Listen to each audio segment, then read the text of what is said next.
Hello and welcome to a video. In this video you will find imagery of League of Legends in the form of 60 images per second.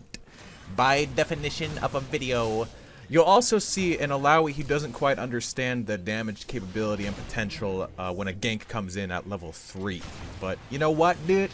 That's a-okay with me, which is also fine by ye. Which is also just dandy by you, hopefully. Anyway, we're experiencing a situation here where Diana flashes over and I get the kill on Gangplank.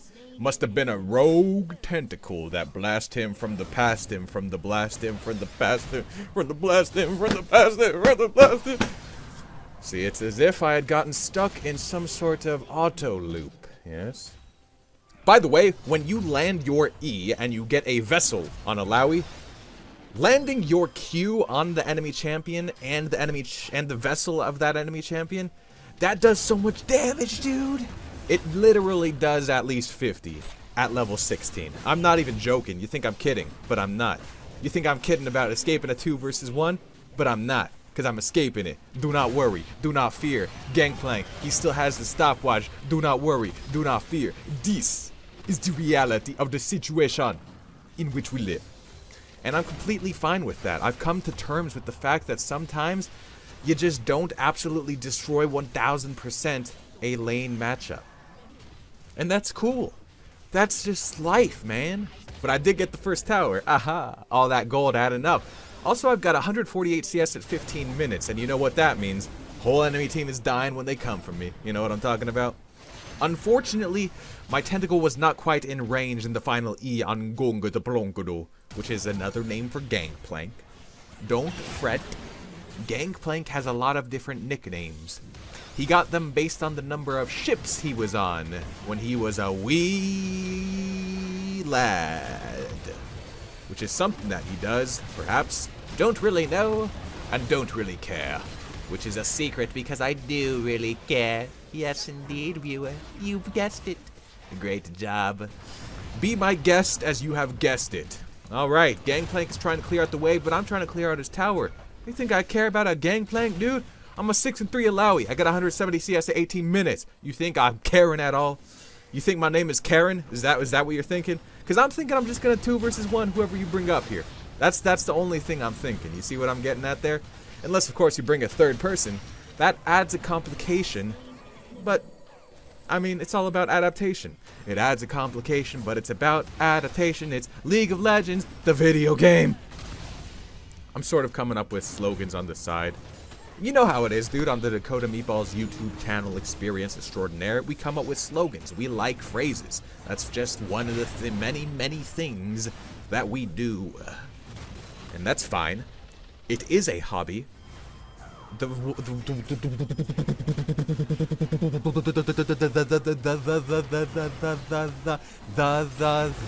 more general term for the hobby is wordplay. That's right, I like wordplay, man. It's one of my favorite things, which is why I read a lot, dude. Yeah, dude, I own a ton of books, dude. In 2018, dude, I have yeah, that's right. Oh, jeez. Oh, no, I don't typically get my information from books, but thank you for showing your concern. Anyway, here I'm chasing down a Vayne, right? And how vain of me to think that I could take her on with an Annie stun available, right? To the side of her noggin, you know? I don't even have Treads of Mercury. I only have the Tabby of Ninja. And that's just not good enough to deal with Annie's stun! Which is why I cannot 2 versus 1 when the Annie is there. Especially when it's Vayne. Actually, only when it's Vayne, because she's really their only damage threat, you know? I could take on Kayn, Soraka, don't even make me laugh. And GP is just like the Kayn, you know? That ult, that Illaoi ult, by the way, that's a new mechanic, right? Because you're so far ahead that the only way you'll get a fight started is if you can miss your ult completely and make the enemy team think that that gives them an advantage, okay? But you're just so far ahead that you still have just such a big advantage even with missing your ult, right? It does not matter. This is just the how should I say this? This is what I'm trying to tell myself to make me feel a little bit better about missing my ult. You know what I mean? Here we're trying to deal with the Soraka and Annie combo. It's a good old-fashioned classic. Trying to deal with Kane showing up as well, but you know, that's just a family-friendly, good old functional fiesta of a fun fan flick film. Indeed. Which makes sense. Which is good. Missed my E on the an E. Probably shouldn't miss my E when the person's got freaking E in their name, right? Her name is just An E. Like, I need to hit An E on her. Like, I need to hit An E on An E. You see what I'm getting at here, dude? I think you should see what I'm getting at, and if you don't see it, well then, I guess I could explain it, you know? Is that what teachers feel like, dude? Like, all these people just not getting it, and then they just have to keep explaining it over and over and over until eventually they either do or do not get it, and then the next year rolls around, and it's just a new group of people who just don't get it at all right from the start. I don't know, dude. I mean, maybe that's what it's like for some, maybe math teachers. I think a lot of people don't like math. Let me clarify. I think there's a lot of people who think they do not like math. And I think they think this way because, oh, by the way, this is the Illaoi, this is the freaking Illaoi Chronicles, dude. Oh my goodness, it's been freaking 3 videos since I've mentioned the Chronicles. This is the Illaoi Chronicles. Okay, let me just get a good old-fashioned classic introduction right here at about 65% of the way through the video, okay? Hey everybody, welcome to the Illaoi Chronicles, a series where we play our 3rd ranked games and our first Illaoi games at the same time. That's just different for now because Illaoi was actually banned in this match, so I ended up picking Rise. Indeed, Rise is a fun champion to play because I love his wave clear. Anyway, I think a lot of people don't like math because it's being taught incorrectly, right? I had many years of schooling, and I now have many years of schooling under my belt. Okay? And not once was I told how to actually read and comprehend a math book. You know? In my findings, in my later years of schooling, I learned how to do this. I finally learned it.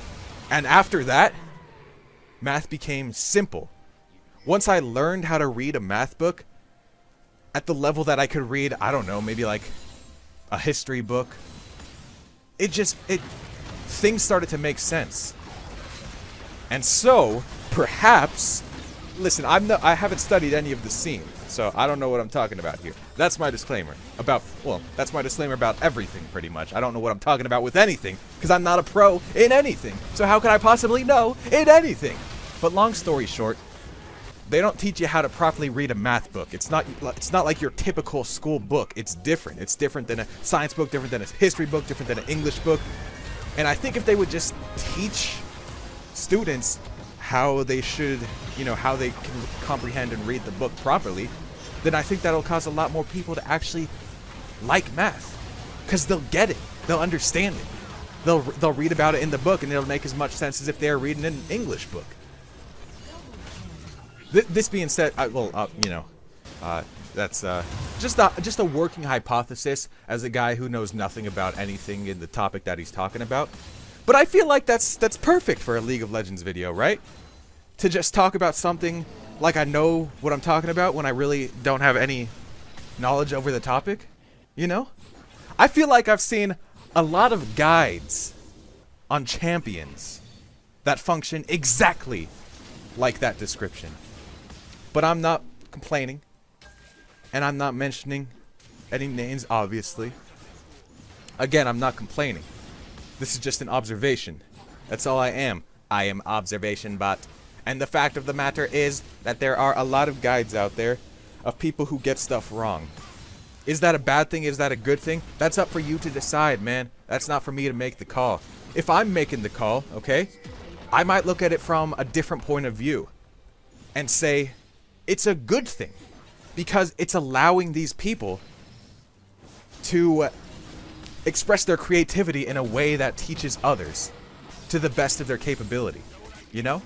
Even if there's something wrong in the guide, you gotta give the person props for taking the time to put together a piece of art that explains a concept to other people, that helps other people. Or at least that's the goal of it. You know what I'm talking about? I think you know what I'm talking about, right? And I respect that, you know? I respect artists where there's functionality in their art. How could you not respect that? I don't know. Maybe there, again, do I know anything about the topic of respecting or not respecting the functionality of artists? Have I written a master's thesis on that? No, I have not. Would writing a master's thesis on the topic make me more educated about the topic? Surely, it would. But am I gonna write a master's thesis about it when I could write a master's thesis about the fact of Rise having the best wave clear in the game? Of course not. I'm gonna write about Rise, dude. A newly promoted Silver 1 Rise player.